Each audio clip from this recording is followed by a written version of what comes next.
We are back. We are back. We are back. Rhodesia got the funky face. Eshaun over there playing DJ. It is we live on a Wednesday night. Got a chance to watch 32 minutes of Dynamite.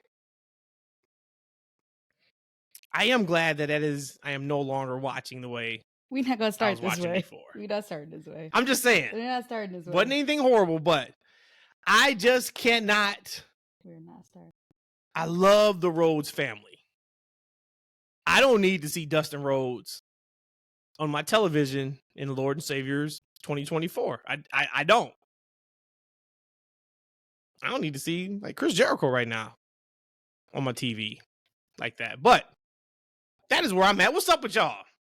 Y'all tell me. Give me some good news. What's up? I was doing good until you told me to be quiet before the show started.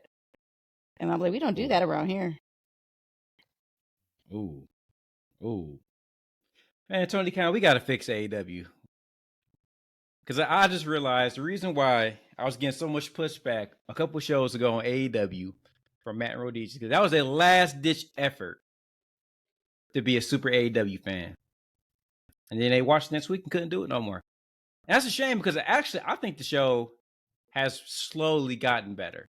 Like, I don't think it's necessarily does everything we need to do, but I think the show has slowly gotten better. I'm actually here for Dustin. I actually would prefer Dustin to be in WWE, to kind of be their pseudo tag team, for his brother, kind of come in and take the ass whoopings for Cody. You know what I mean? And they're like during the blood, let's say you got Solo in the bloodline coming, right? And they got to beat somebody down and they're like, Cody, like Cody's out in the ring on the microphone. And then you look up at the Titantron, it's Solo. And then Solo like, look what dude, it's your brother. And then you got the infamous putting hands on, and Dustin, he bloody. He's battered. He's beaten down. Yeah, he was bloody again. He got his arms out. Yes. 22 minutes ago. See, the blood will mean something. It'll mean something to me, man. If he's on WWE This guy TV. Bleeds no matter what. And yeah, if we are trying to get Jack Perry over, I do appreciate that. But we just don't need you bleeding every time. We don't need it. But as Rhodesia said, we are not going to start there. We are going to start, actually, let's start the pod officially. Let's start the pod because I need to know where y'all want to start. And the better question is going to be, are we going to start mature or are we going to start immature? Okay. But before we get to that, this is episode 142 of the TFW podcast. That's Freaking Wrestling. The best kept secret in wrestling podcast, moving up the charts. I just got another update a couple days ago. Think Belgium. We love you guys. You guys are climbing up the charts out there. Episode 142. 3 the hard way. You guys know that. We keep that going every single week. 3 the hard way. Who we are. Thank you, Mr. Knight. We appreciate you. I am Matt. That is Rhodesia, and that is Eshaun. Shout out to you guys for listening and supporting. As always, we appreciate you guys. So as I said, I'm going to put up to you guys, and the way we are either going to start mature or immature is either we can go with Ricochet's WWE status. Of course, that would be the mature way. Or we can start the immature way and go with Liv Morgan and Dominic Mysterio. I just need you guys to tell me where we starting so I know where I can go. It's funny though. Either way we go, I got a funny wifey story. So with Dominic and Liv, because I was talking to the kids, and I was turning on Raw like, oh, we don't want to watch wrestling.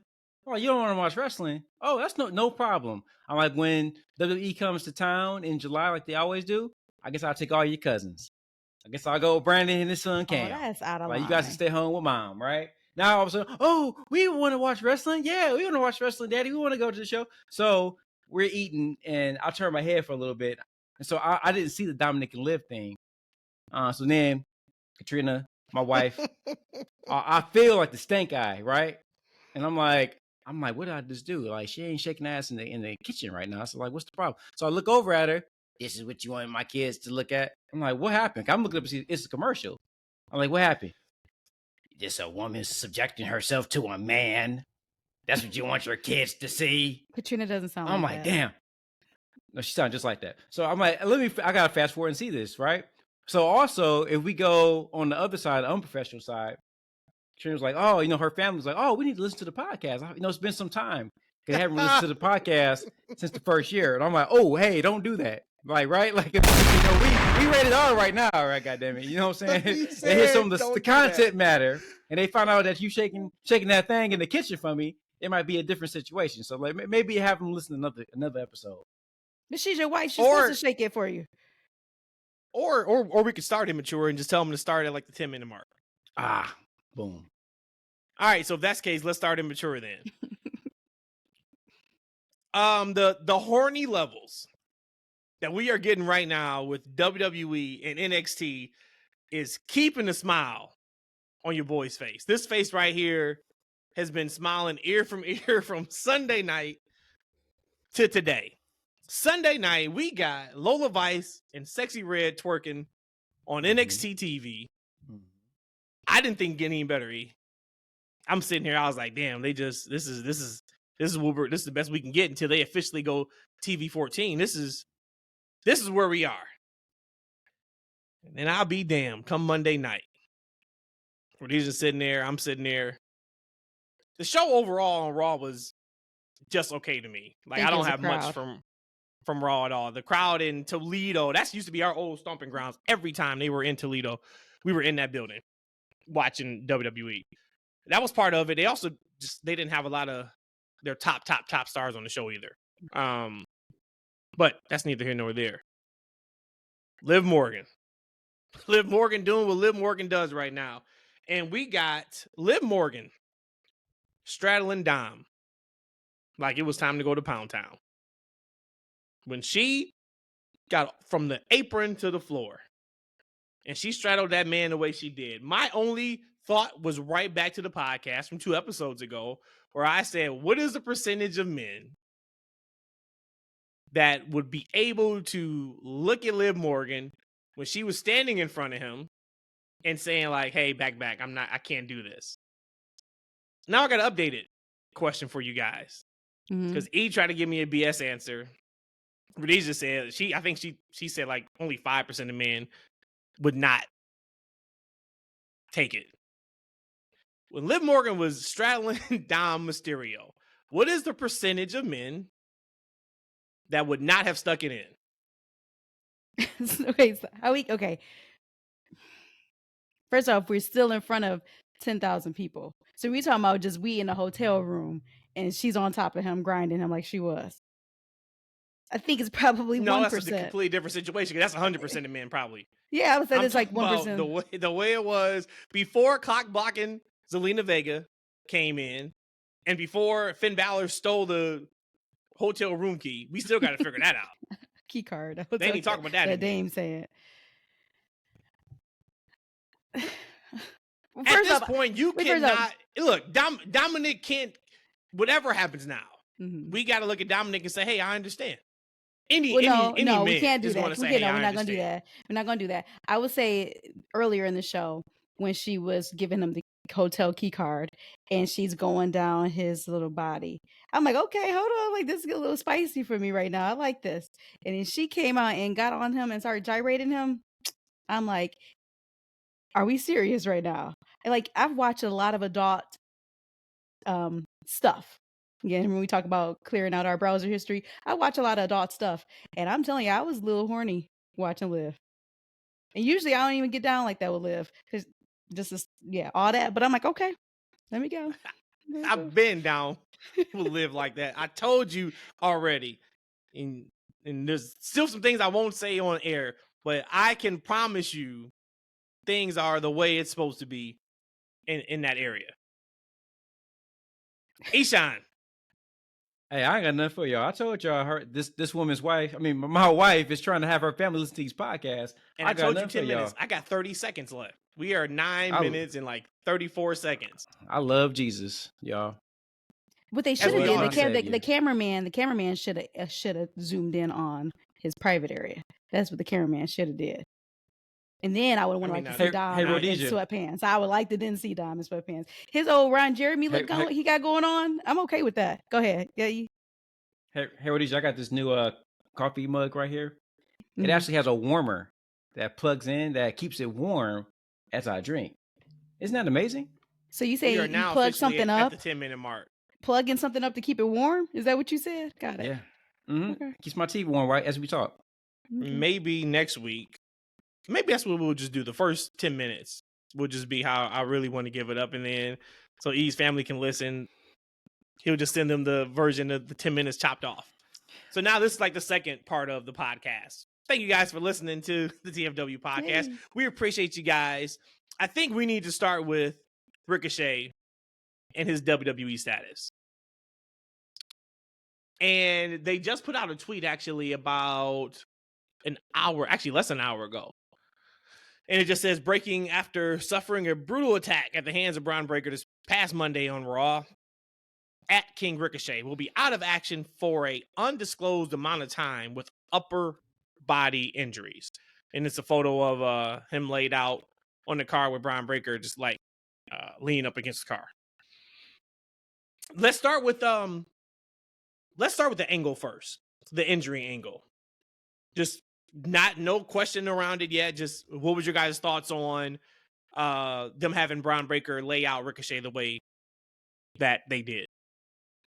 I was down for everything except for one part. So before that one part, I'll talk about, I love between Ricochet and Ilya. I love that chemistry they had. I even love for a moment, this is when they pulled Okie Doc on us, thinking that tonight wasn't the night that he was going to get written off the soap operas, or last night wasn't the night. So this exchange, I'm like, okay, him and Ilya, they still got one. They got to get back at each other. Okay, all for it. I love how Bron was a person to take him out. But my only gripe, and this bothers me so bad, because one, it's not, I don't think the average person understands like how bad and how painful this feels. But when he took the snake eyes onto the bus and landed on the ground on concrete, to me, I thought that was completely unnecessary. And I think that they could have done something different to make the mass majority of people feel like Ricochet got taken out badly. That to me was completely like, I did not like that at all. I thought it was really tasteless. But overall, love it. Was Bron. Bron came in being recruited to SmackDown, then Raw, of this guy who was just this monster, and he's going to run through the whole division to get what he wants. Love that idea. Just hated the snake eyes. And we're calling that the snake eyes, right? Isn't that what the move is called? Yeah, that's what Kevin Nash called it. Okay. Until the turnbuckle, right? So it's kind of the same thing. Yeah. That is that Rey Mysterio spot from WCW back in the day. Yeah. Yeah, I mean, it definitely was a brutal spot, right? 'Cause especially with that splat, like, Ricochet took. Because, like, I'm wondering, one, did he mean to take that bump like that, right? Or was that more of an instinct? Because, like, when you fall, like, he's used to hitting that, right? Because, like, why would you do that? He could have just fell down on his knees and it'd have been the same type of thing, like, right? Mm-hmm. Like, it's like, I actually had this on my docket. Maybe we talk about it now. Like, I don't like those kind of spots either, Rhodesia. I don't really like hardcore matches when they're, they're blooding and cutting themselves, things of that nature. Because, when I was younger, I was all down for it because I knew that the physicality was real, but it wasn't registering that these are men and women like putting their lives on the line for my entertainment, right? And like they're really legit hurting themselves, and then you're seeing like these wrestlers, years later, and with these kind of things they're putting on their bodies, right? And you think about these people, they have families, and they're doing this for us. To be honest with you, do we really even deserve it? Because because they do these stunts, right? And we give them a pop in the moment, but then we don't talk about it the next day. We don't talk about it the next week. We forget about it. We on to the next thing, like right. Mm-hmm. So these guys are doing these stunts that truly don't mean anything, and they got to go home to like families. They got to live their life, right? So when we talked about like on Edge, and he had that we went off the top rope, and I said it in jest in a way, but I was serious when I said it. I was like, his old ass should have went up there, yeah, right. And I think Matt said something to the extent, this is in a private text. He's like, hey, I always respect what they do. I'm not saying I don't respect them, but his old ass should have went up there. He's Edge. He doesn't need to do that spot, especially on that type of a show. And that wasn't something that we remembered really after the match. We're like, oh, I think he might have got injured. But let's say he didn't get injured. That wasn't something that you would remember, especially in the middle of the show after all those stunts at the end. Like, he doesn't need to do those type of things at 50 years old. He still has young children. right? So now he like, what did he do? What did he risk it all for, right? Now he's going to sit at home and he has to rehab. And like, we're old now. So look, that back injury I had months ago, it took me a month and a half to get over that back injury, which when I was younger, I get over like in a week and a half. Like who knows how long he's going to be out, what that's going to do for him long-term wise, right? We're looking at Dax on the internet, and he sent a picture of his back, and he had been hiding an injury, I guess, for months, right? And then he goes and does like these horrific ladder spots, right, with a bad back, and he's hiding this injury. Like, why, Dax? Like, why? Like, right now he's going to be out for 6 months. What about all the matches and things that we're now denied as fans, right? You're doing it for us, but now we're going to be, without these high quality matches because you took a spot that I don't think that we really appreciate in the moment. If he just did like a regular suplex on the mat, I think we all would have gave him the same type of pop in this. So for me, I just think these wrestlers, look, I appreciate it, but man, protect yourself. Protect yourself, and we want you around for the long term, and we want you to be healthy. I don't want to hear about these guys when they're in their 40s and their 50s and they're limping around and they can't play with their kids, or they're having a hard time getting out of bed. I mean, we just regular people every day go through the aches and pains. Just imagine what you're going to be going through. So for me, I think it has to be some more regulatory on like what they're doing on these spots. And if they're going to do it, make sure it means something. Like, I want to hear about this stuff for like weeks, for months. Like, hey, you remember that devastating injury that Ricochet suffered? X, Y, and Z. Well, now we know he's probably may or may not be coming back, but this is something. If they're going to be doing it, I want them to plan on it. I want it to mean something, not just for the one day, but for a long term. So y'all just don't like wrestling angles. I see. No, Sheesh. Super dangerous. No, but no, that was the desired. That was the desired result that they wanted. So that's good. They could have stopped after that long that long dart throw from Braun Breaker. He didn't even have to go through the glass. Right. I mean, to me, that was just overkill. The spot. And then they could have stopped, and then they could have did the ambulance, and we could have been good to go. It was funny because I was hyping it up all day. I'm like, all right, how are they going to? Remember, I came over here. I'm like, is it possible they can actually kill Ricochet? Like, can they kill him off just WWE TV? Could we see like a murder? And y'all said, no, that's a little too far. Not, we're not on Netflix yet. Yeah, so I'm like, man, I'm looking forward to seeing how they're going to write Ricochet off. Can't wait. Ricochet comes out and he cuts he has the backstage promo with Dragunov, and I was like, all right, well, okay. Yeah, you're buying in for it, right? Yeah, okay. My guy he may be safe. Yeah.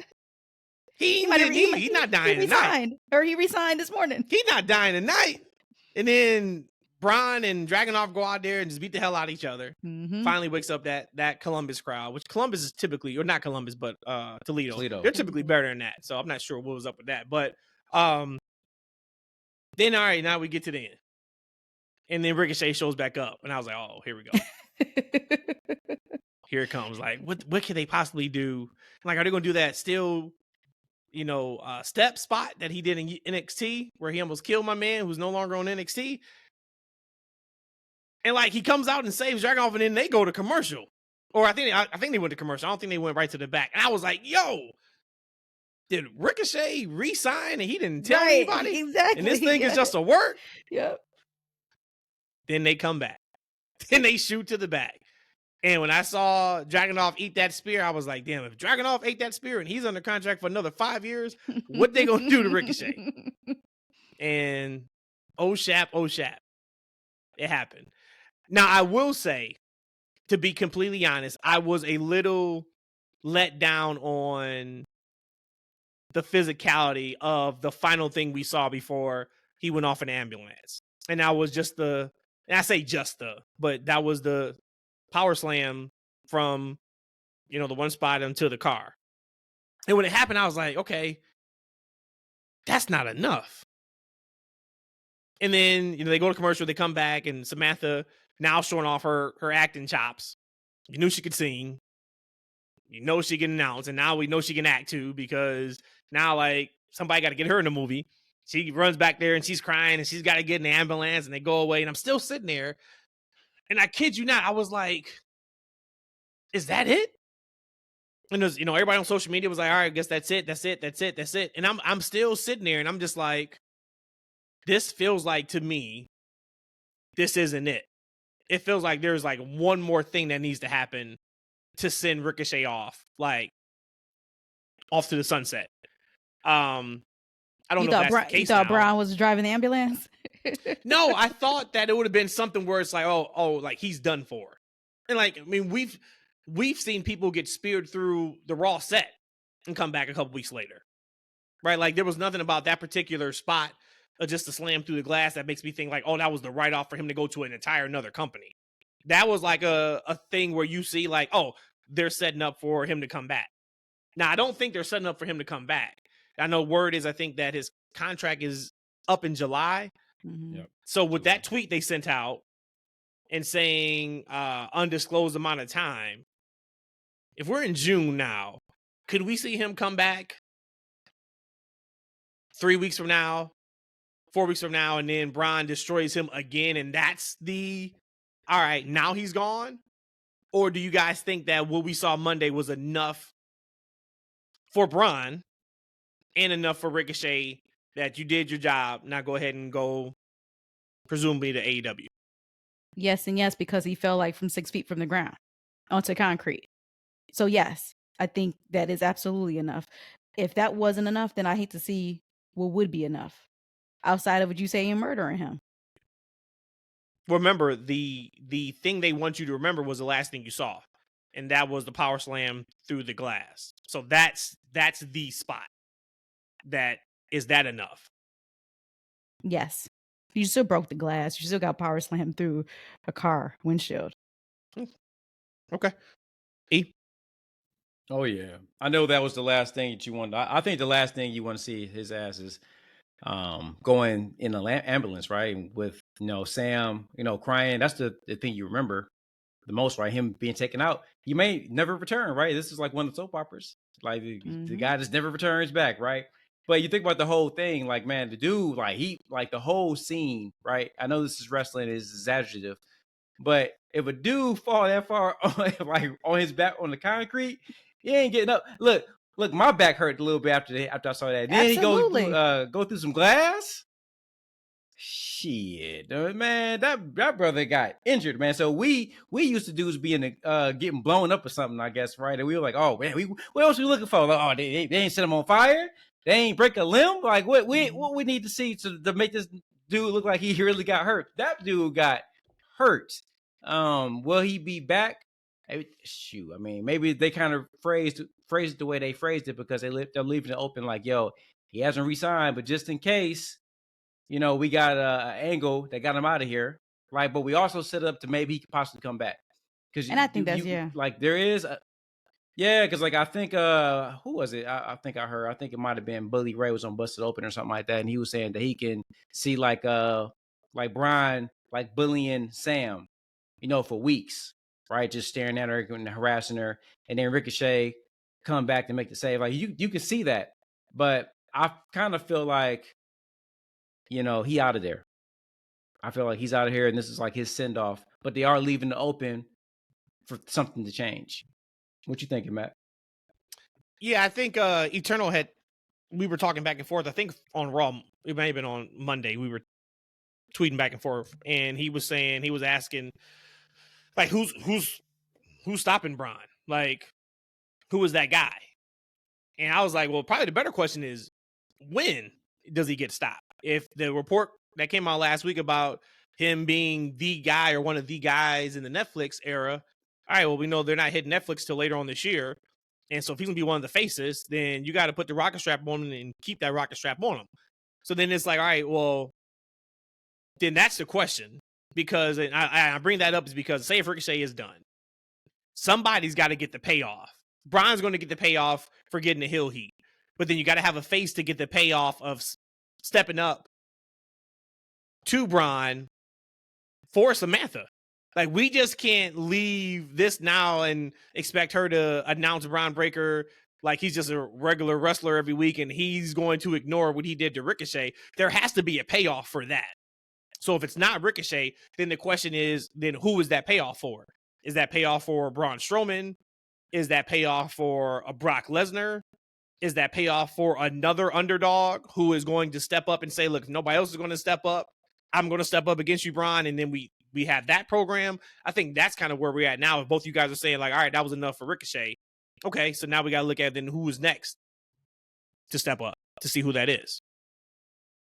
Lots of TV left, right? And you think about like the Dragon. I know he lost his match, but like he's an internet darling, right? They wanted him to win it all. Like there's still like room for he and Braun to keep going back and forth, like right. And he physically like he can compete with them, right? So I mean I think there's still some meat in the bone with that feud. So I don't think that the Dragon's going to be the person to step up and stop him either. I don't think he's going to be stopped for some time. I think it's going to be left for. So I was, we're talking about like what does Cody need for his title reign? He needs that villain that's a true threat to him. Like maybe that's what they need to do on SmackDown. They need to get a guy and make him a threat to somebody. Like right, maybe Bryan at some point becomes that threat. Right, he wins something and he goes over to SmackDown and challenges Cody for a championship. So, I mean, the sky's the limit for what they can do with these kind of things. I do want to go on a record and say, though, I still don't want Ricochet to leave. I know the internet is buzzing. He's instantly writing or signing an AEW contract as soon as his WWE contract is up. But I still want him to stay in WWE. I really do. So I hope for me that leaving this window open in the ambulance that he can come back. Because I think there was still so much more opportunity for Ricochet in kind of this second go around. Last year, he ended up becoming kind of flat, but we talked about that at Exhaustion, about him not winning the tournament, not moving off the IC championship, and that was stagnant for him. But I think this go around, for me, I was excited about Ricochet. Well, if he's not excited, maybe that's why he's leaving. And that's a perfect segue. Bushman left a message on YouTube and asked, will Ricochet get me to watch AEW on a weekly basis going over to AEW? And I'm still going to be dialed in and tuned in to AEW weekly. I'm just not watching where it's like mandatory appointment viewing. Those days right for now is not a thing. Like I said, I still plan on going to All Out in September when it comes. So I'm still going to watch. Now, is Ricochet enough to get me back to appointment viewing? No, I don't think any one wrestler is enough to get me back to appointment viewing on AEW because they're still not being done the right way. Like, there's one person. Kudos to tonight's Dynamite because Swerve started off the show, had an in-ring promo. And, for anybody who hadn't watched it, I don't want to spoil anything if you got it on DVR or not. But that was good because you're starting off with your world champion. And they start off with a pretty important storyline, which was cool to see. But until I can see them build the momentum of actually treating the stars like stars and putting storylines the way they need to put the storylines at, no, I'm still out on I'll catch it when I catch it, and if I don't, I just didn't that week. I mean, if you think about Ricochet, he's gonna super serve that audience that want to see those type of matches. But I'm fearful for the same thing that I think some people. I'm not sure which one of the freaks said it though, but I feel like Ricochet's going to get a big push in the beginning. He's going to be in a lot of matches. Like right, you're going to see him a lot of Dynamites against a lot of guys. Like you're going to see him against Rey Fenix, right? You're going to see him against all those guys. Oh well, yeah, that's true. I think it's Penta that's up soon, though. I think Rey might have some more time on his contract, though. I think you're going to see him in those type of matches, like week after week. The bangers, right? He's going to be in banger, but we're not going to get story. And after we get all the banging matches, it's going to kind of be like the same thing that we always get with them. Somebody had put up a video, and I don't know where it was from.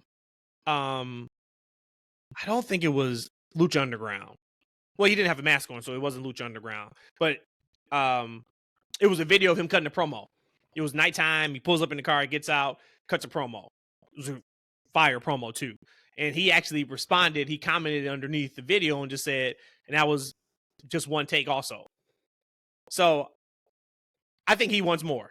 He wants to be able to do more. He wants to carry the ball farther. And if we're being like super real and transparent, my assumption is going to be, and they were doing contract negotiations, say if, Rick said, all right, look, I want more. I want to be a promo guy. I want to be featured more. Look at the board. Realistically, look at the board that WWE has right now. Seth Rollins, Roman Reigns, Cody Rhodes, Jey Uso, The Rock, LA Knight, Gunther, Drew McIntyre, CM Punk. Drew McIntyre, just CM to mention Punk. The guys. That's just the guys. So we're at 8, and that's not even including some of the people who are bubbling.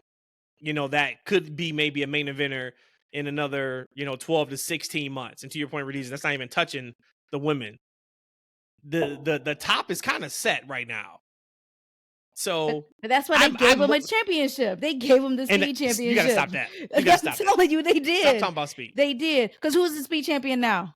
Somebody who's like will be Andrade tomorrow. Okay, it's Andrade. Yep, Andrade. So you gotta get off the speed though. You gotta get off the speed. They made a championship to keep him. I have a question. Actually, before I get to my question, our guy Virginia 22 Devontae is a different Devontae. Shout out to our guy Virginia. He sent us a question. He said, question for 3 the hard way. When do we want Dominic and Rey to reunite? I feel like his pops will really be able to give him advice about Liv and this hotel room key. He might not want that advice though. Dama said so many times, leave him alone. So, is that something that we even want to see? Do we want to see Dom and Rey reunite anytime soon? I personally don't have a want for that, because I think then if you do that, the only way I would want that is if Rey turns heel, and I don't see that because he's really close to being retired, and I think you don't touch a beloved figure, they're that close to retiring and turn them heel just to turn them back face again. But to have a badass, imagine a maskless Rey Mysterio as like Dom's manager, but it's like the LWO heel side of Rey Mysterio. Like Conan would be, there's meat on the bone with that. And then say if you do that and you bring Penta on with that, now we cooking. Now we're cooking. But if we're talking about having to flip Dom to be in the face, I'm good. I'm good on that. On paper, I would absolutely want them to team up again. This is rare to be able to get 2 generations, and we're going to probably see it soon with LeBron. But this is unique. And the first go around, Dom was just such this green baby face. He's nothing like what he is today in his own, rocking, the Eddie Guerrero look. I mean, just all of that. Like, we have to see the more mature, the more developed, the more confident Dom with his father. Yes, will it probably be more entertaining for it to be heels? Absolutely. You talking about bringing in Penta? Absolutely. We know Penta is a heel at heart. I never really saw Rey when he was not working with the mask. I think maybe it was at WCW. He was without. Mm-hmm. Okay. Yeah. I didn't watch any of that. So to me, that would be really foreign for me to see Rey without a mask. But we have to get that. Again, it just depends on how much longer we have for Rey. Rey's getting these stem cells because I know 3 years ago he said he had like 2 years ago. Well, we've already passed that time expectation that he had said already. So if he still has the time, make it happen. This is predetermined. You can make a great story. WWE has shown that they can do stories and storytelling. Make it make sense. And yes, I will be here for it. And yes, Virginia, 2 up, 2 down, Devontae. Yes, I would want to see them tag together. I don't want to see them boys in a ring with each other until Rey's about to retire. I don't want to see Rey as no heel. He ain't never been that type of talker. Unless, all of a sudden he's going to have a whole new career. He's been like this secret mouthpiece guy his entire career. He's never been that type of talker. So I don't really see him being anybody's mouthpiece. Penta, when he comes in there, he don't need him. All he needs is Alex, and he's straight. All right, get Alex up in there. Penta's going to be good to go.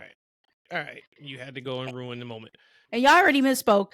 Rey Mysterio and I misspoke too. Rey Mysterio is a heel. You know why he's a heel? Y'all can finish my sentence because he's in the LWO. Because he's holding Zelina Vega hostage. Yep. Let's move on. He's not. Braun Strowman is holding Zelina Vega hostage. The way she got pulled off, her AC joint, her shoulder is out of socket, her elbow is misplaced in 32 spots. Poor Zelina. I don't want to laugh at that. I think that thing is still hanging. Get checked out. I think she should really go get an MRI and get it checked out. Like the real talk, real talk. Between Ricochet falling 6 feet and you have her getting everything torn out. Oh my gosh, somebody should check her out. But I do want to touch on something really quickly. We had Lyra and Io match, whatever. It's your typical interference with Dakota, blah blah blah. But at the end of the match, what I really enjoyed was Io. She does not what her third week or second week. She went on a tirade, tearing shit up. Now, finally, after all this, what she say? Damage control must change. Or I don't know if that's the exact quote, but she alluded that like this can't be it anymore. So I am excited about that because my favorite person in Damage Control is the old Sky. To me, her flipping the script a couple weeks ago and that thread being for the last few weeks, I am here for that because we know that something has to change in Damage Control. What is that change though? Could it be a breakup? I mean, how long is Asuka gone? She's gone for at least 8 months, right? I don't know, but I mean, she had surgery, so she ain't coming back anytime soon. Yeah, so they just completely dismantle Damage Control. Dakota can get it on her own. The only person I'd be worried about is Kyrie. But they again, you have writers in that writing room. You can write for her. Yeah, I mean, I don't know. I'm kind of over it. I mean, I think they've kind of gone as long as they can with the current dynamic of Damage Control. But yeah, as you said, I'm kind of worried about Kyrie because she kind of understands. Right, I think in the group she's the one that kind of doesn't really stand out. You know, she's actually kind of funny. Look at her like doing these interests and like she's subtly very, very interesting. So they definitely could do something with her. Her and Asuka was hilarious. I don't think they're going to break up though because she just says, I forgot if she says it needs to change or something to that effect, but it wasn't I quit or there is no more Damage Control. That would be a breakup. So maybe it's addition by subtraction. Maybe there is no subtraction. They just add somebody to the group. So I'm interested to see. We know I'm not like clamoring for it because as long as Io is fine, I'm a big Io fan. So if like Io was the third person in the group and say like Dakota said this, I'd be a little worried for Io. But all eyes are on Io right now. So I'm good with whatever they do, to be honest. I feel like Io could use a mouthpiece too. I wonder could Alex pull a double duty? Oh man, and be her hype man. You know, that'd be awesome, right? You said you had something. Yeah, I got a question for you guys. So you know my guy Jey Uso, right? I think he's lovable babyface. Crowd's still behind him, but you know he gets a lot of hate online. Does he? He gets a lot of hate online. More than I think that he should, right? Even on the podcast, we asked like, "Hey, he's eating too much," right? But I think you only hear that, huh? He's eating too much. We mean figuratively or literally? Yeeting. Oh, you said eating too much. Yeeting. YEETING. Yeah, I'm like eating. It's like that's probably that suburban internet. I probably broke up a little bit. He's eating what? Eating too much. Because you know the richer you are, like the worse your internet is. But and that's how I think. I'm gonna let you go with that, but so we can manifest all that you're saying. So keep it going. But yeah, you think about it, like you think about like the baby faces, like right. Even Cody gets a little bit of it. John Cena has gotten a little bit. Now Jey Uso's getting it. Like hardcore fans or like the fanatics, we have a hard time embracing like baby faces. Even on this show, like, oh, he's eating too much. He's doing like these are things that kind of resonate with a larger audience. But however, like us hardcore fans, we tend to really dissect these baby faces at a higher level than most do. Like, right, we typically it's more the minority that aren't into these baby faces that are produced. And for me, I don't get why the internet crowd, the hardcore fans, are so hard on baby faces, and it's such a difference of opinion versus the actual mainstream audience. Why do you guys think that? Why do you think, or just simply, why do you think people are hating on Jay? I'm gonna give a good analogy on that because you're right, and I'm one of those people. But I look at like an artist, like a music artist, someone who has incredible talent, can sing, can write, can even produce. And then when they come out and make a generic poppy pop song, and and you've heard, you've experienced them at a higher level. Yeah, of course, it's probably not selling as much because it's not that formula of that generic poppy song. I feel as a fan of that person, and I know what they're capable of, I do have a right to feel like, dang, you just eating too much. So I think for me, that's how I was looking at it. And I still, well, I mean, he showed me a little bit last week, but that's how I was feeling. Like, Jay, I know what you can do. I know that passion that's in there. I know you can get over.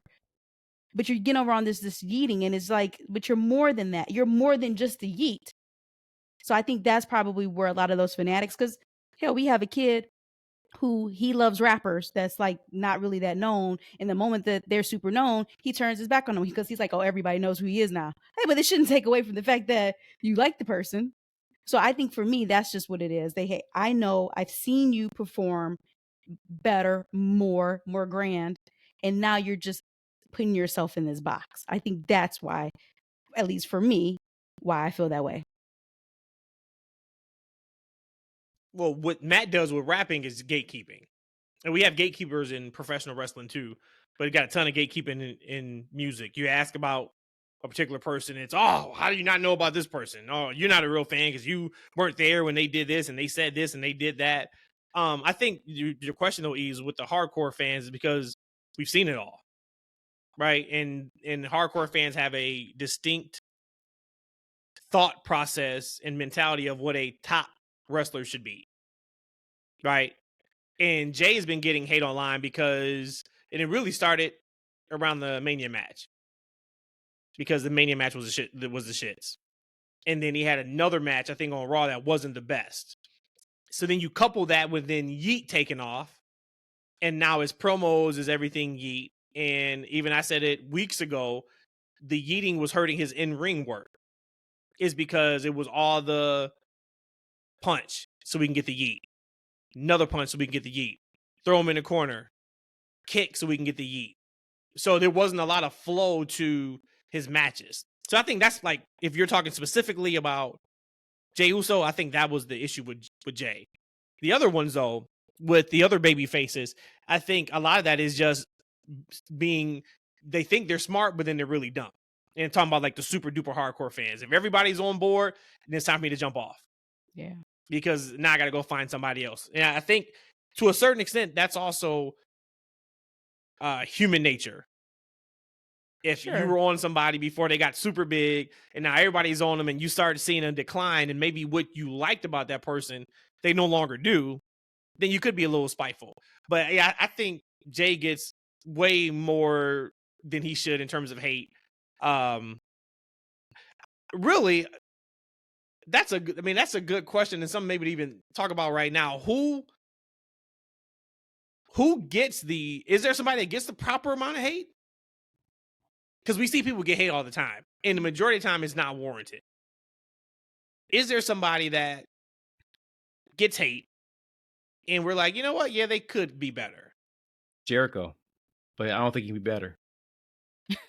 You said that's a good one. No, that's a good one. Just because the gimmick isn't good, and I'm not one of these that he needs to retire. Type. Huh? Like, oh my god, like that is so condescending. Yeah. Oh my gosh. Which is supposed to be. When he it's supposed to be.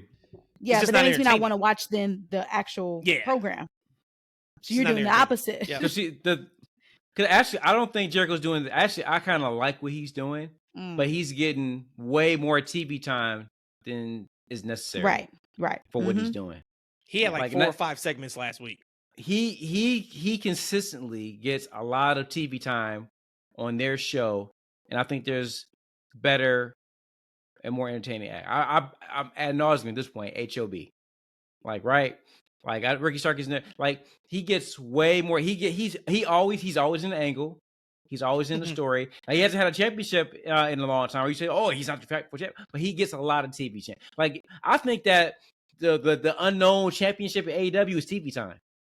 Like right, like I think that's the real champion. Like who TV time is the real champion. Like and he is the TV time champion in that company because there's always a story for him. They're always doing something with him. And I think that he's on the downturn of his career. Like for me, like there's still value in him. And I think what he's doing is fine, but I don't need to see him in 6 or 7 times on a show. But I do think Brian Keefe is funny though. I do think Brian Keefe. I think he's funny. Oh, he's adding something to the act. Yeah, I like. I was going to say unless they have some type of metric where they show that hey, when he's on, it works. Yeah, they must. Then keep going. Yeah, you know what I mean. Keep going. But yeah, so I think that's where it's at with Jay, and I still am excited to see what they do with him for Money in the Bank because I'm ready for that. Do you guys want to talk about Clash at the Castle now, or do you want to do that at the end of the show? Preview. I guess we don't record again. I guess we don't record again till it, huh? Well, that show's on Saturday. So, of course, we don't record again until then. Because our next show will be on Sunday, dropping on Monday. But switching these days, I'm like completely off. I don't even know what day it is. Let's do it at the end of the show because I got some work to do. So let's do it at the end of the show. Yeah, it's cool. I mean, because we've never potted on Saturday anyway, so that wouldn't have had anything to do with us switching days. You're such a hater. I got a question for you guys around Uncle Howdy. If you looked at the QR code this go around from Monday, it showed basically like this time next week or something like that. So I'm guessing the YS6 and Uncle Howdy showing up on Raw Monday. Excitement levels for the YS6 and Uncle Howdy. Very excited, but I also have at the back of my mind being let down. So then that brings it back down. So if we did do a net, I'm going to say a 6.5. But it was a 10. But because of what I just said, I have to humble my thinking and my expectation because, again, over this last couple years in wrestling, I come in with these high expectations, and in the majority of times I've been let down, again, except for like the bloodline. So 6.5. I have no expectation for you guys. I'm not looking forward to it. But I'm also not like against it either. I'm definitely will watch it and see where it goes. I'll go into it with an open mind. I hope that it represents the legacy of Bray Wyatt. So in that regards, I'm hoping the best for the ankle, and I hope it really matters what they do. But yeah, I'm not. They haven't really done anything to really get me excited for it yet. But I'm hoping it's really good once it lands. Even like those subliminals and those QR codes, you still feel that way? Yeah. Okay. Yeah. See, like the first time around, because this is a lot of like when Bray just came back.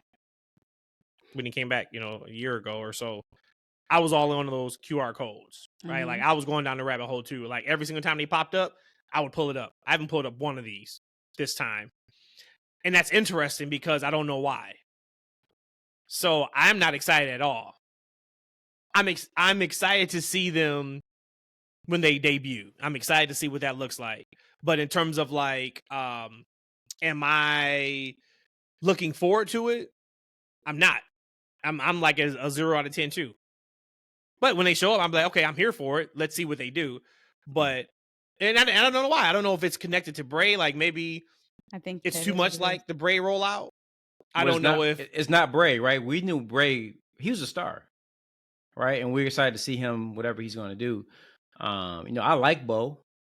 I like Joe. I like Nikki. I think if Rowan is there, I like those guys. But those guys, I haven't Joe hasn't gotten over for me as a fan yet. He hasn't gotten over with me just yet. And the rest of the guys are just, being treated as mid-card filler in the past. So, I mean, I just don't know what the group does on their own without like that spark plug. But yeah, as you said, I'm here for it though. I'm going to it with open mind. Yeah. Yep. But it's interesting though why I am like that, because when at the end of the documentary that was on Peacock, where they had like the little teaser of the lantern, I was hyped. I was like, hell yeah, let's go. And I haven't been like that at all since. So it could be like it could be something emotional with Bray. I'm not sure. And it could also be how many times we've seen it. The little drops. That could be that too, and none of it's new because we just saw it. I mean, literally a year ago, right? It was almost like I said the same type of rollout. But I do think it's going to work. Now, will it work long term? I don't know. Hey, let me ask you guys though. Let me ask you guys though. What? Let me ask you guys. Like, I kind of feel like they're gonna come in as heels, right? But can you really boo these guys? Right, because they're gonna be representing the legacy of Bray Wyatt, right? Who's taken away from us way too early. Like, right? Do you really want to come in and boo these guys? Or do you want to cheer them? Well, that's a great question, and maybe it's the opposite. Because you're not Bray. Because you're not Bray, so I can boo you. But do you want that to happen? I don't know. But I'm saying as a fan, I could boo them if it's not what I want. What? But that's like go away. I don't want to see you boo. I'm talking about like I want to see, like you're entertaining here. I want to see you, not the go get off my screen type of heat. I want to see someone get over on you heat. So if they take out the LWO, then will they be good guys or bad guys? Because that's what I want them to come in. That's what I want them to come in. They take out the LWO, everybody's gonna be sitting there like, everybody just sit there. Okay, what's next? Might get a pop. Taking on next. That's how we know for me. if their heels or faces. I'm saying they absolutely gonna get a pop for me if you take out LWO. But I found too the interesting that when they show those, and again, I'm not looking to see what it says and just when it happens on the screen, they happen like there's no rhyme or rhythm for me that I've witnessed. Would you guys agree, or would you say that you can see it? Because like I've seen it happen in women's, and that's the way it should be, though. Yeah. Okay. Yeah, that's the way it should be. You could do it either way, man. You could do it either way because if you did it as a heel, now granted we saw Bray and Uncle Howdy standing side by side before Bray passed. You could go with a story of Uncle Howdy had control over Bray, so Uncle Howdy is a heel. He was making Bray do things that Bray didn't want to do. You could tell that story. But if it's going to be called Wyatt 6, I don't know if that's just the name that's floating around, but that was a legit thing before. If you're going to call it Wyatt 6, you're naming it after Bray Wyatt. Then, to your point, you most certainly may have to go with faces. I don't know how that works as a face group, though. I don't know how that works. I mean, we talked last week about SmackDown being devoid of top-tier heels. What does Raw have? Do they have more top heels or top face acts right now? We got the whole Judgment Day in number 1. You got Drew. They're heels. So hopefully soon to be champion. What is Punk? Carlito is someone in there. Yeah, Punk might be. I'll say he's a baby. He's listed as. You got Sammy. Sammy's a face. Jay's a face. You got Gunther. Gunther's a heel. You got Kaiser, who's ascending. Yeah. You got Braun, right? He's ascending as well. Face. Or Braun Breaker. Braun Breaker. Braun Strowman's a face. Mm-hmm. So maybe it's kind of even on Raw. But so those are like that question. That's the stuff I'm excited about. Like, okay, once they're here, all right, let's see how they're going to be put together. Like, are they going to show up day one together? Or is this a thing where Uncle Howdy shows up week 1 and then he's recruiting and that's just the people that he's going to recruit, the people we kind of already know? Though that's the kind of stuff that I'm excited for. But to be like, oh man, they're showing up Monday, I can't wait. I'm not there. I will say this. They have to, for me as a fan, have to address, and I don't know how they're going to do it, but address Bray not being there the right way. I'm not saying that you have to have like this whole video package on your old leader. I'm not saying any of that. I'm just saying like when I walk away from, if it is the Wyatt 6 and I walk away from that on Raw, I want to feel like I feel complete and not incomplete because Bray Wyatt's not in the Wyatt Six. So for me, whatever they do, it has to make sense to me, because otherwise I'm going to be just naturally on edge and upset with them, because it's like, why do you even call them this the Wyatt Six? If you want to feel complete, you better watch that Peacock special. Keep it moving. Keep it moving. That's what you need to do. Let's move on to NXT. I got a couple of quick takes on Battleground. Y'all got any like super pressing things? Because I just got a couple quick takes on Battleground, and I got a couple just really quick things from this past Tuesday show. If y'all got like a topic or something y'all want to bring up, by all means, go ahead and do it now.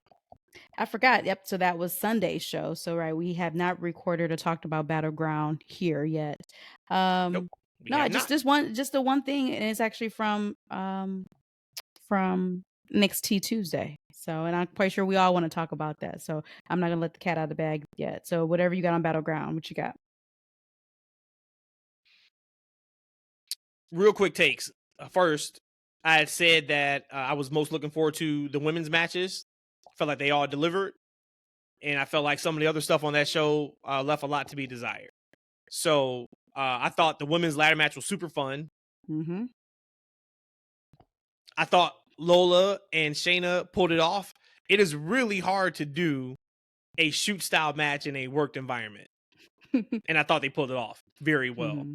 That's probably, hey, low key, that match is way better than Shayna and Ronda. Woo! You guys are giving me the business forever about that match. I'm like, yo, this wasn't entertaining. This one was pretty good. You know what's funny, E? I wonder, does it matter the location for that? Right? Like, if you do that exact same match, Lola Vice and Shayna at SummerSlam this year with 50,000 people in the crowd, is it the same? And I don't think it is. I wonder if location has something to do with it too. Well, that and the actual look, the ambiance. You're in battle, like you're underground in the dark. That's a lot different. I thought so the you actual can pull action, punches. For me, the ambiance was there. Yeah, I get it too. But I thought the actual action was entertaining. Like, I was there for it. Like, a lot of that, the ambiance and all the things, they kind of blend into the background for me when I'm actually watching it. Like, just the actual action itself was like engaging to me, and it wasn't just because I am a huge Lola fan or whatever, right? But I'm a Shayna fan too, but I haven't really been interested in much of anything she's done in quite some time. But this was Shayna in her element, like, right? I love what they were doing. I thought it was very interesting. I think Obafemi is going to be a major star, and I think he is what they've been looking for a pretty long time. I think Roxanne and Jordan had the match of the night. Thought the match was fantastic, which we knew it would be. I thought they killed it. So shout out to them for bringing it. The internet went out. Sorry, you said who? Roxanne and Jordan. Oh, yeah. That match was fantastic. Rich people problems, y'all. Rich people problems. Declare that. And maybe I have a problem with something that I didn't know I had a problem with. Trick Williams. Woo! He's got a long way to go in the ring.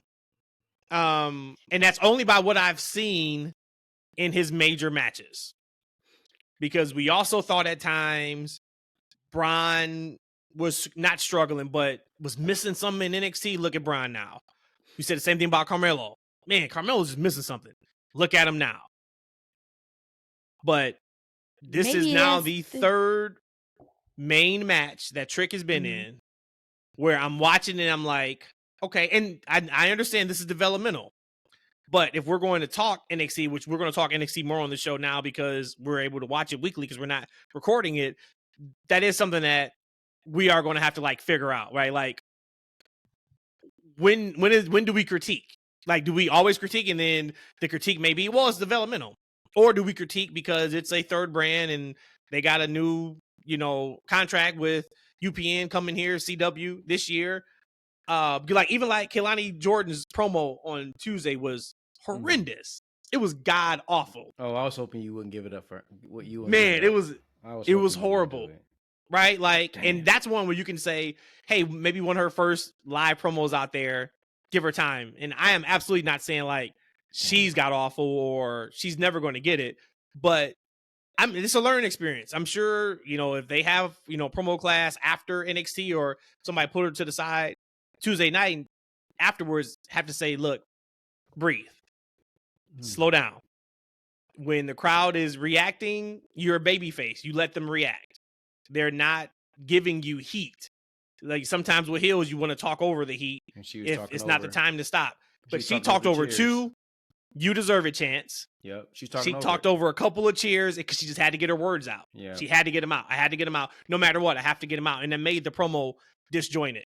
She'll learn from it, but we got to call it out.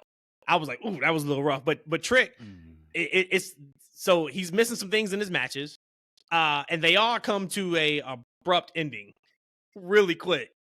Where like there is not that third gear. Like a lot of his matches are stuck in that second gear, second and a half gear. So he'll figure it out because he's got everything that is marketable. He's got everything that is going to make him a star, but you got to be good in ring. You don't have to be great. You ain't got to be incredible. You ain't got to be the best ever. You ain't got to be a GOAT in ring, but you got to be good. And could he be suffering though from that J effect that we just talked about, the yeeting? So now he's downgrading his wrestling showcase because he wants to get this gimmick over. So for Trick, could that also be the case? He is a face and he's learning to work through how to be a face in a match and being the number one face. Do you think that has something to do with it? Since he had to have been upgraded at some point. Like, what's your favorite Trick Williams match? But I don't have that conversation either, though. But looks like I ain't really going to talk about Lonnie either. But Matt, were you surprised at the negative backlash towards Ethan Page? Like a lot of people were kind of blaming him for the match. It's like, oh man, see Ethan Page, that's why he ended up in AEW. You see what happened in that match? I don't. Now, yeah, he led the majority of the match, but one, there was no heat to the match. And see, now this is where stories matter because you don't have 2 guys that are 5-star workers. Those are not 2 guys that you say, all right, let's put them in the ring, let them go for 12, 15 minutes. We're going to get magic. They have people like that on both rosters, AEW and WWE. But Trick and Ethan aren't that. So when you don't have a story that is emotionally invested into that match, you kind of get what you get. Like I wasn't expecting, honestly, I didn't expect that match to be great. I didn't expect it to be like because I'm like, okay, well, they're going to main event. They're going to follow the ladder match. I didn't know ladder match had been first, but I'm like, they're going to follow the ladder match.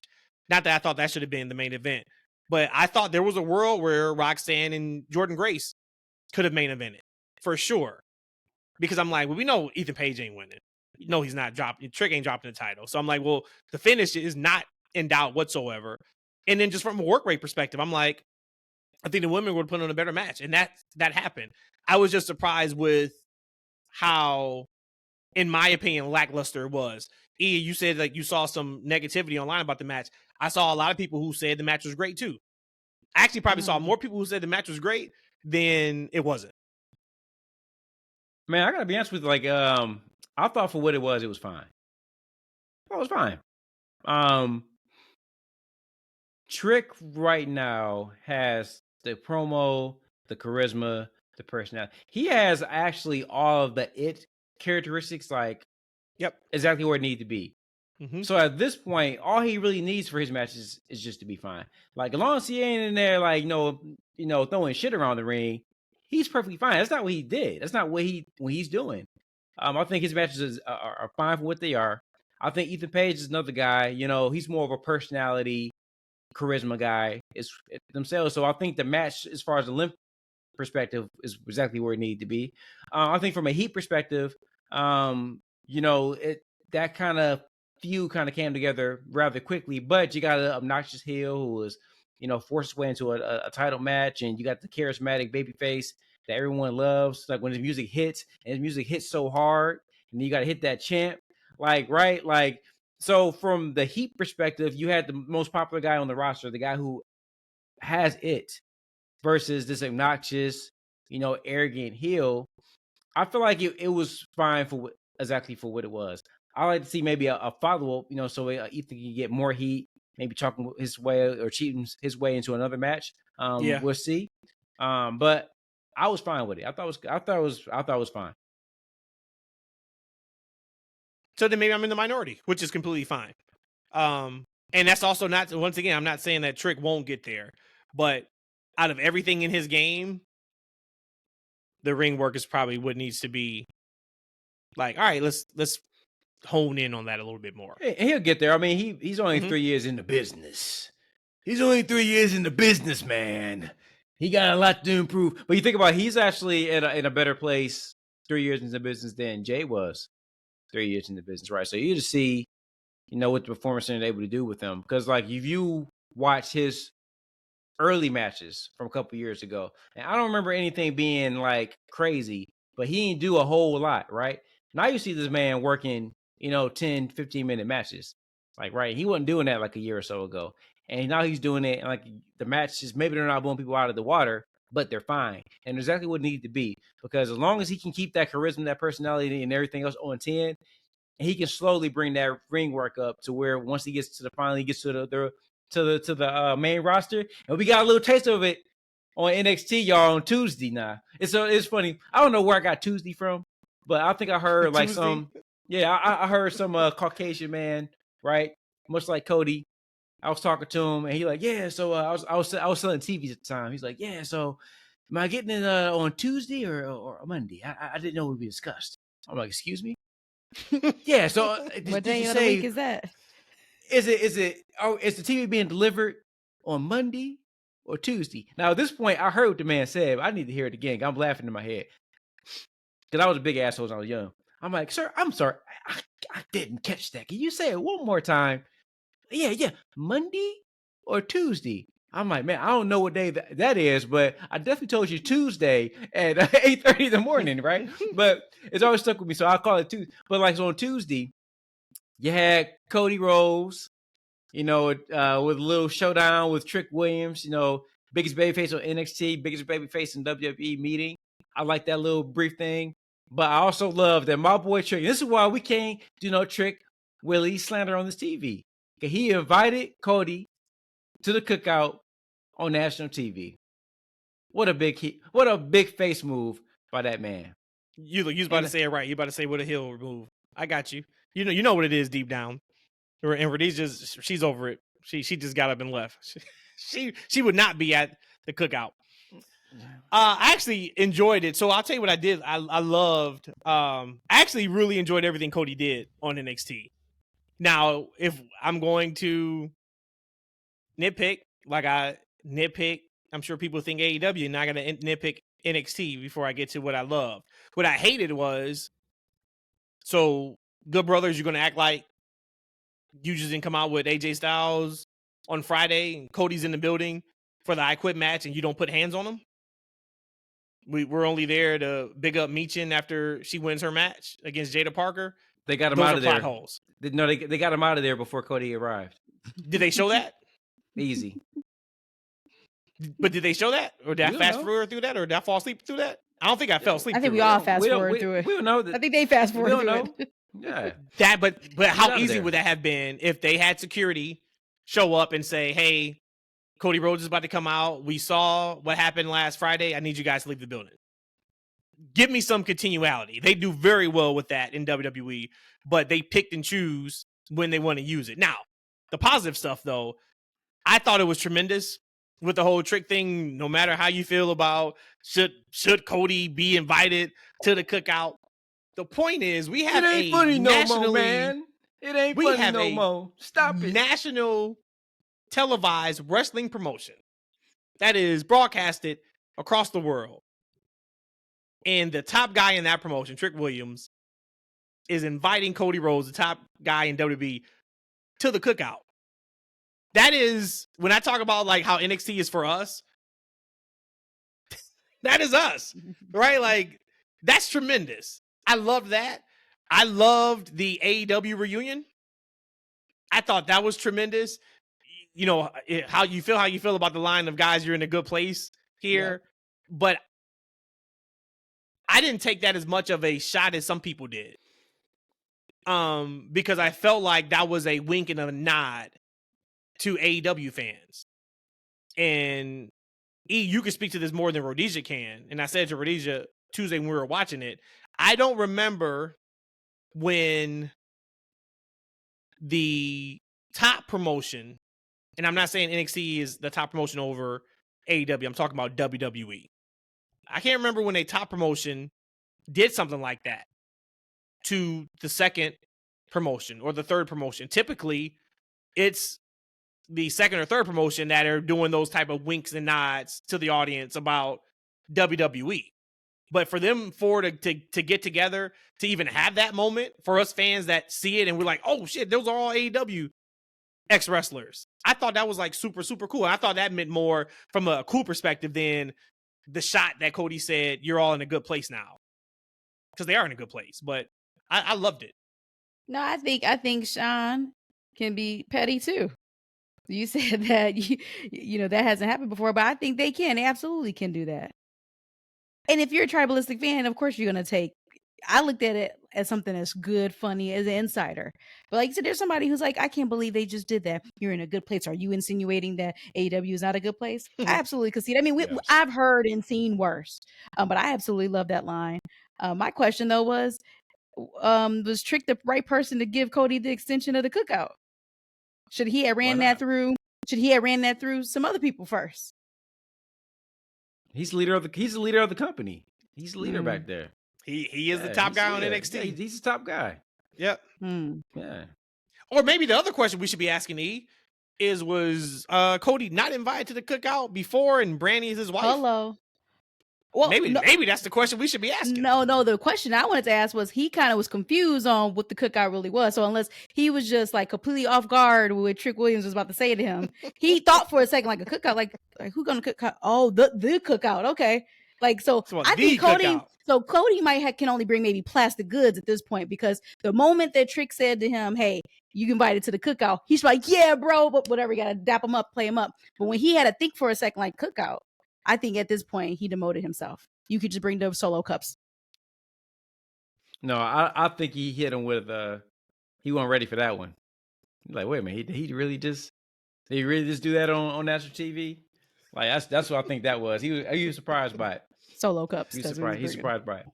But I got a question for you guys. I was watching NXT. I'll take out Trick Williams, and I would say probably, obviously, like the people that you expect, maybe like Lola Vice and also Roxanne. When I listen to Kalani, and like, I'm not gonna go into Kalani, MSU student. Shout out to the Spartans. First shout out to the Wolverines. Shout out to all Michigan colleges. Go ahead. Stand up, right? So thanks so high. But when I listened to her in that promo, she got a little work to do. I started thinking about like, man, like when you watch this show, who are surefire? Let me ask you. I'm gonna go back a little bit. I'm gonna walk back a little bit too. I saw like some promos and like some backstage segments with like some newcomers to the show, and I'm like, damn, I don't see them hitting the main roster at all. I don't see them actually even being on AEW TV, to be quite honest with you. And I think there's a lot of candidates like that or non-candidates on NXT. I think they got a lot of people who aren't positioned to make it, right? Now, I hope I'm wrong, but I think they got a lot of people who I can't see at a higher level in NXT. But I want to go positive, not people that you don't want to see. But who are some people beyond the obvious people like Trick, Lola, Roxanne, that you see like, yeah, maybe not next month, maybe not in 4 months, but you can definitely see them in the future on the main roster performing at a high level? I'm genuinely excited pretty much for all of them. I know y'all talk about the Kilani promo. I didn't see it. I know, Matt, you talked about it when I came back in the room. But I think Rhodesia came in the room because I was scared. Actually, I was because all I hear is a woman talking, and Matt was like, "Okay, slow down." So I'm thinking like his sister called him, and she's on speakerphone. Matt was talking her through it. Matt was talking her through it. And I was like, "Oh my god, I'm running! Like, what's happening? Is everybody okay?" And I didn't even realize I was talking to the TV like that. So she comes running in like, everything okay? I was like, yeah, Kalani just bombed a promo. She's like, oh, I thought something was wrong. I was like, why would you think? She's like, I heard you talking about slow down, and I heard somebody talking. I was like, oh shit. It was scary. I was wrapped up in it. My bad. But you're green, you're in development, so I'm okay with that. You have the luxury of like messing up and getting into it. And most of these people are athletes too, so they weren't even indie wrestlers. That when the black and gold version of NXT was around, where the majority was indies, that H picked all up. So I'm excited naturally for all of the people that we see on NXT. I think we even saw the new cast. I don't know what they're calling them. I think it was like NIL or whatever they're calling them. Like NIL. Yep. The new team. They look good. So I mean, I think it's just I'm naturally excited for everybody on NXT. And then if they bomb, then whatever. But just in time, you hope to see that growth. So for me, is there anything? Cool is there somebody specific though? Is it somebody that you really like? Oh yeah, they're gonna kill it when they get there. No, because I think that for me, my data is incomplete. I don't know enough of NXT and enough of these people to say that. Because the people who I'm feeling that way already are the ones that you just mentioned. Okay. So what I will say, somebody who's a little bit older or who's been there longer, not older, but who's been there a while, was JC Jane. And I thought that was so cool to your boy, Cody. That was, to me, the best. Yeah. The passing of the torch. That is a literal passing of the torch. That is like Triple H giving somebody the sledgehammer. Mm-hmm. Like, that's massive. And like, you could see that she was warmed by it. And I'm sure Jessie Jane, she loved that. Yep. At first, I thought she was going to heal him because the way she was smiling, I thought she was going to like throw her down. I was like, you can't do that. But for him to give her that mask, that was pretty cool. That was pretty damn cool. Yeah. But she's been there for while you were talking, Rhodesia, I was trying to pull up .com just to look real quick at the roster. Mm-hmm. Because the easy answer is like, well, we saw him on Battleground and right. That's who we're excited about. But you're like, hey, next up after that. And we don't know yet. Like we don't know. And we don't know because they're so young. Because they have gotten completely away from, not completely, but the majority of the folks that's in NXT are collegiate athletes. Mm-hmm. Right? It's not a lot of indie workers. So you say like, you see there's a lot of people that, or there's some people that you don't think are set up for success. And I don't think you mean like they're set up to fail. I think you're saying like, I don't see star when I look at them. I don't see them main eventing WrestleMania 46, 47, 48. Mm-hmm. But some of that is gonna come, right? Like a lot of them have the look, like mm-hmm. physically. You look at them and say, okay, that's a good looking person. That's a good looking athlete. Mm-hmm. But if you were to say like, hey, take Battleground and give me your 4 or 5 people who you think can be on the main roster, make some noise in the next 2 years, I think we all could do that very easily. So it's working. We just got to see what that next group looks like. Mm-hmm. And if they keep, and lastly, if they keep doing these partnerships with TNA, they're letting EO go work a Japanese show here in a couple weeks. Who knows what that could be? Yeah. So next up, you talking about TNA? Definitely, Jordynne Grace. I don't know her contract's up with TNA, but she's definitely WWE bound whenever that is. But no, Thea Hale is somebody for me. She wasn't on Battleground, but she shows a lot of personality. She told him to shut the fuck up. Oh, yeah. She heard what she said. She said, "Y'all don't shut the fuck up." Yeah, I love and that. That's why I think she stands out. Like, what's one of the reasons why I think she stands out is because she's a character, mm-hmm. and she's interesting, right? Because a lot of the girls, even some of them, like I think like Lash Legend, somebody's going to do really well too. Damn it, Lash. Because she has the personality, and I think that's the thing that you need to be a factor on the main roster. Maybe not like a world champion, or maybe not even an IC champion, or whatever the case may be, but somebody who's going to consistently get TV time, like a Chelsea Green, right? She's not always wrestling, but she's featured, right? She always gets kind of a spot, right? And I can definitely see like a Thea Hale with the personality, with the mannerisms, like she's always moving a little bit, like she stays in character the entire time, but she also gets switched up. Like we haven't seen her, yell at somebody before. Right, but it seemed natural. It didn't seem like it was a stretch from who that character is. So, like for me, from a personality perspective, I think she's going to do really well there. There's once again, she wasn't on Battleground, but I mean, she's one that, because she has the character down. Now, that character only has a limited shelf life. Like, she can't be doing that same thing 3 years from now in the exact same way. But we saw when she was with Jessie Jane, she saw some of that. We saw that art, that character art that she did, and she wasn't just one dimensional, which is really, really good.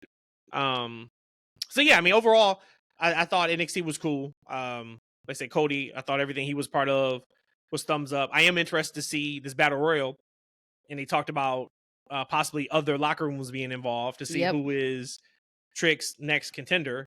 I think that's great. And I also think that us not knowing who Roxanne's new challenger is, but her being in the ring with Lola Vice and Lola Vice staring at that title, that could be a next good move. We'll see, though. We'll see. I don't think it'd just be that simple to go Roxanne and Lola, one, because both of them are heels. But it'd be interesting to see how they play that. Hey, real quick, we saw Ash by Elegance, like, on the show, right? And she looked like a more of a superstar on the TV that I remember when she was actually there, right? Signed with the company. But let's say if a Dolph Ziggler type enters that Battle Royal and wins, right? And he challenges Trick, would you be interested in something like that? Hell yeah, because if I walk away from that match and I say, ooh, that match was another 2.5 star out of 5 star match, then not that there's a big problem. Yeah. But then now it's like, all right, okay. Because Dolph's gonna give it up. You already know he's gonna do what's necessary to have a great match. Make him look like $1 million. Yep. Yep. So if he make you like $1 million and you come back looking like 1,000, then we know they got some issues. We got some issues.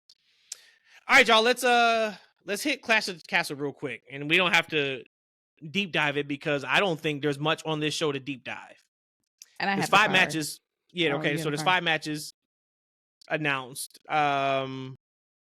I think this would be a good show because I don't think WWE and AEW can put on a bad pay-per-view PLE. I just think the action would be good. But Rhodesia, you want to go ahead and run it down and do our usual? Who do we want to win? Who do we think is going to win? All right. So for the 5 announced matches that we have at Clash of the Castle this Sunday, we're going to start Saturday. What did I say? Sunday? Yes. This and Saturday. Guess, it's because our podcast schedule, you just can't keep up with. Yeah, because I don't even know what today is. PLEs are. Got it. Anywho's. So we have the Women's Tag Team Championship. It is now a triple threat. So you have Bianca Belair, Jade Cargill. You have Shayna Baszler, Zoe Stark, Alba Fire, and Isla Dawn. Sorry. Add the rest of the women's division, and Bianca and Jade are still winning this match. There we go. E, you agree there? Oh yeah. It's not even a question. It's a question of how good they're going to look before they arrive or not. Yeah, like what the outfits looking like, what Bianca's hair going to be like. They look like, I mean, we say it every week, but God, they are incredible. I do think it was a really piss poor decision too to have Alba Fire and Isla Dawn lose on Raw. Like, they have no heat behind them.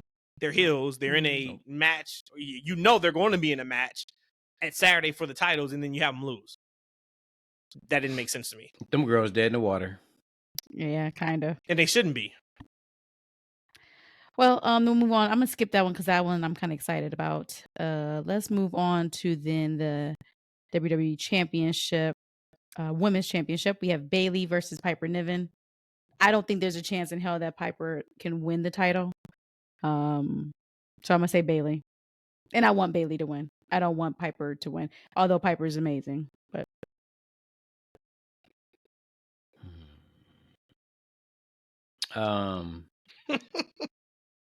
she's in her home country, right? Or she is in her home country. I didn't want to be negative. Maybe Piper for a change, maybe. Okay, cool. Yeah, Bayley's winning, but it's a great spot for Piper to be able to work in front of her home country. Yeah. Next match, we have the World Heavyweight Championship. We have Damian Priest versus Drew McIntyre. That's the main event, ma'am. You cannot go that next. I can't because that's not my main event. No, we're not doing that. Oh my God! Yeah, that probably will be the main event. That better be the Drew McIntyre in his home country. Yeah. No, that's we're gonna talk about that third, Rhodesia. Yeah, because that's not my main event. Okay, no. If I'm leading this segment, I should be able to leave this segment the way that I see fit. Now, would you like to take over the final three? And I could just tell you. We've never not done the main event last. Well, I've never not felt this way about the main event before. Okay, anyways, let's go with the undisputed WWE Championship. We have Cody Rhodes versus AJ Styles in an I Quit match. AJ's gonna I Quit. Yeah. That's the one thing as we go through this show is the thing about the WPO is you can kind of predict who's gonna win a lot of these matches, right? But the show is so hot, the product is so hot right now. You're still interested in seeing some of these things play out, but I think we can go down the next couple of matches and we can all be in agreement who's going to win these matches. Not my main event, but go ahead. Well, I think the last two are the ones where, like Sammy and Chad, and then Priest and McIntyre, the only two on this card you can look at and say, to your point, Eli, I don't know about those, but Cody's not losing to AJ. Now, could they do it? And could it be something funky and then Cody wins it back at Money in the Bank? Absolutely, they could. I don't see it. But then you would have to say, okay, why would AJ say I quit? And if he does say I quit, which is the parameters of this match, he did that whole retirement thing just to lose 3 weeks later. I'm here for this match. I'm still going with Cody. Yeah, I'm still going Cody. But yeah, I'm here for this match because I'm an AJ Styles person, especially on the second run. What we're calling him again? HG Styles. What was he calling? HGA Styles. Yeah, HGA I'm down. Styles. I'm down with him. But that isn't making sense in my head. The formula is not working well in my head. So, but I'm gonna be here to watch and see what happens. I think you said Cody, right? Or no, Cody, AJ's gonna say I quit. Oh yeah, he's going to definitely say I quit. All right. So then the World Heavyweight Championship, we have Damian Priest and Drew McIntyre. Okay, never mind. So we have Sami Zayn and Chad Gable for the IC Championship. This is my main event. Personally, this is my main event. I want Chad to win. I don't know if the timing for me right now is perfect for him to win, just from his story right now with Otis and everybody. I think it was a little bit more prime for him to win at another time, but I do want Chad to win because if he doesn't have this opportunity again, or if he loses, I don't know how it's going to look for him to get the opportunity again. So I want Chad to win and be the new IC champion. I kind of assume that Sammy's winning, and it's going to be something with I mean, actually, that you're right. This can go either way. I can see them kind of extending this thing out, where somebody from Alpha Academy costs Chad the championship, right? And then you continue that story of him melting down on the members and there being change in that, or you can see that the story turned the other way to where someone finally gets all the way on board, right? You can see like a Maxine or Tozawa. I don't know, man. Like I can't see him being a heel. He's such a job guy. He's been a job guy for like 10 years there. But so you can see someone turn and be for Gable, but you also can see someone turn against him and help Sammy. So it could definitely go both ways. But I think you're going to see them do something to extend the feud out. How long has Sammy had the championship? It was since April, right? Just Mania. Yeah. Yep. Just 2 months. He's only had a couple of defenses. Like, wow, what a short reign it would be. At this point, the money is actually in the Gable Otis story. That's where the money's at. So as much as I was banging that drum for Chad to win that title, I wanted him to have the shot at Mania, et cetera, et cetera. If you ask me, like, hey, would you rather you only have one, Chad Gable win the IC title or get Chad Gable and Otis, and this elevates Otis into a much bigger babyface, I'll say give me number 2. So what I would want to happen, I guess I would want Gable to win it, but if it doesn't come with an Otis and Gable feud, then let's not do it. Okay. Right? Like now, I'm kind of at a point of, okay, if Chad beats Sammy, what are we doing? Are we doing Otis and Chad to put the belt on Otis? Or are we just going to go back to a rematch with Sammy? Like, I don't want to see Gable and Sammy again, I guess is my point. So this needs to be either Chad gets it and we are off in completely different stories all around, or Sammy wins, but then we get Chad and Otis is elevated. But your final answer was still Chad to win. Yeah, I want Chad to win. Okay. And then lastly, everyone else's main event, we have the World Heavyweight Championship, Damian Priest versus Drew McIntyre.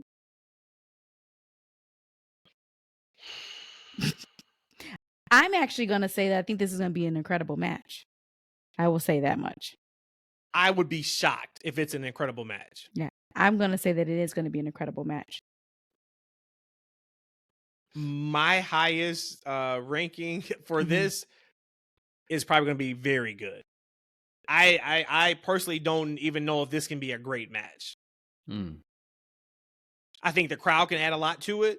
I think it's going to be a great match. But now the crowd's adding a lot to it. You're talking about Damian being on offense the majority of the match. Because Drew's going to be playing the babyface. They just have to stick the ending. Whatever that is. If that is Punk, which I think is a bad call. If that is Punk coming in and interfering and costing Drew the match in his home country, I think that's a bad call. I think everything's a bad call except for Drew not winning the title. Like that's like I don't see anything that I will personally be happy with if that show is off the air and Priest still World Heavyweight Champion. So of course I think Drew should win it. I want Drew to win it. I just don't know if he is or not because of the CM Punk factor. I want Drew to win this match. I think this is going to be an incredible match.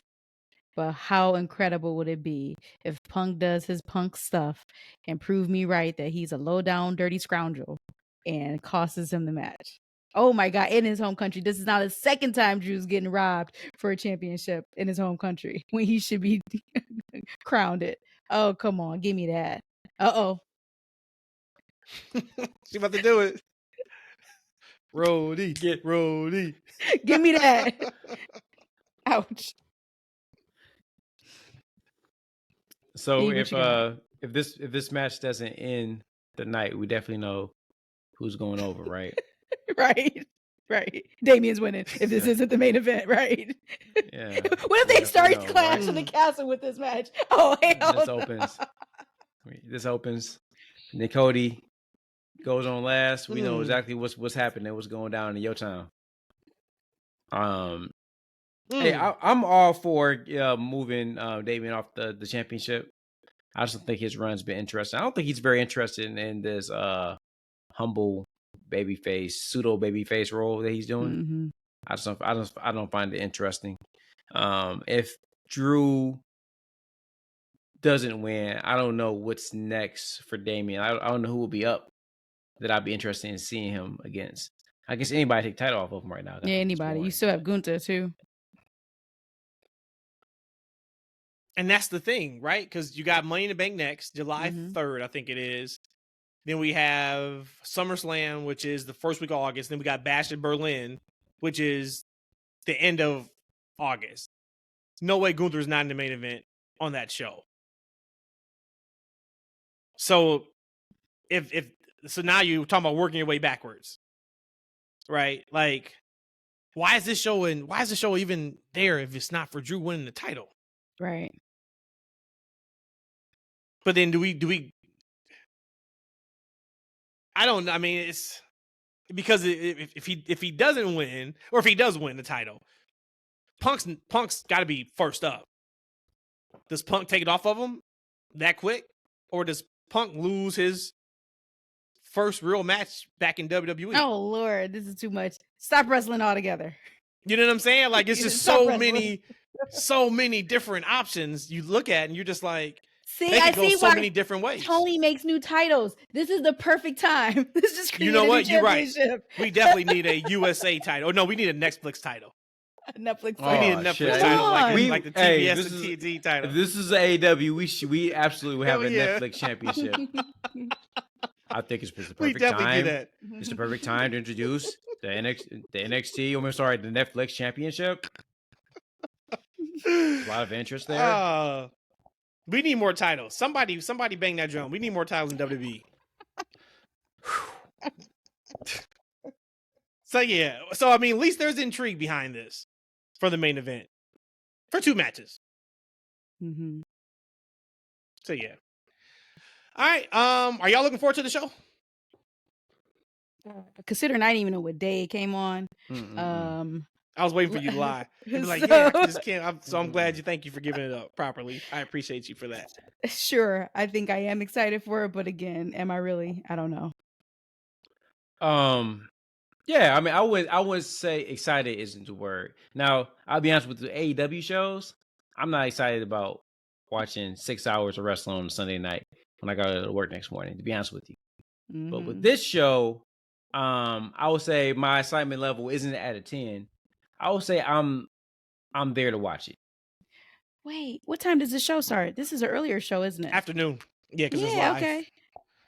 But it don't matter. Like, so it's funny you say that about AEW, Matt, that AEW isn't appointment TV. I mean, I kind of think in the world that we live in, like, what is for the most part? Like, I'm not watching this show whenever it airs. I'll watch it whenever I get to watch it on Saturday. Like, right? Or maybe I might watch it Sunday morning. It's there for me to watch when I want to watch it. I can say it off the X machine, and not get spoilers.